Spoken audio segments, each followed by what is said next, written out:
نبی صلی اللہ علیہ وسلم نے فرمایا جو شخص ایسا علم جس کے ذریعے اللہ کی رضامندی حاصل کی جاتی ہے محض دنیا کا معلوم متاع حاصل کرنے کے لیے سیکھتا ہے تو وہ روز قیامت جنت کی خوشبو بھی نہیں پائے گا۔ ام المومنین سیدہ عائشہ سے روایت ہے رسول اللہ صلی اللہ علیہ وسلم نے حکم فرمایا محلوں میں مسجدیں بنائی جائیں اور انہیں پاک و صاف رکھا جائے اور ان میں خوشبو لگائی جائے۔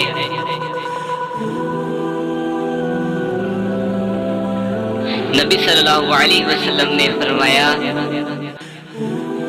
دنیا سے بے رغبتی رکھو اللہ تم کو محبوب رکھے گا، اور جو کچھ لوگوں کے پاس ہے اس سے بے نیاز ہو جاؤ تو لوگ تم سے محبت کریں گے۔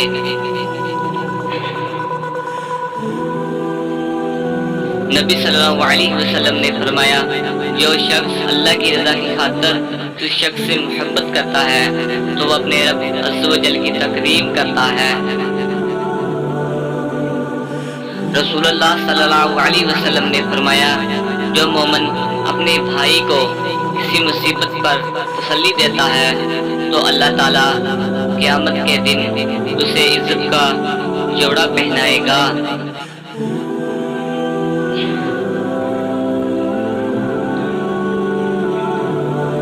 حضرت محمد نے فرمایا مصیبت کے وقت چیخ و پکار کے بجائے صبر اختیار کرنے کی عادت بناؤ تاکہ خدا تمہاری مصیبتوں کو دور کر دے۔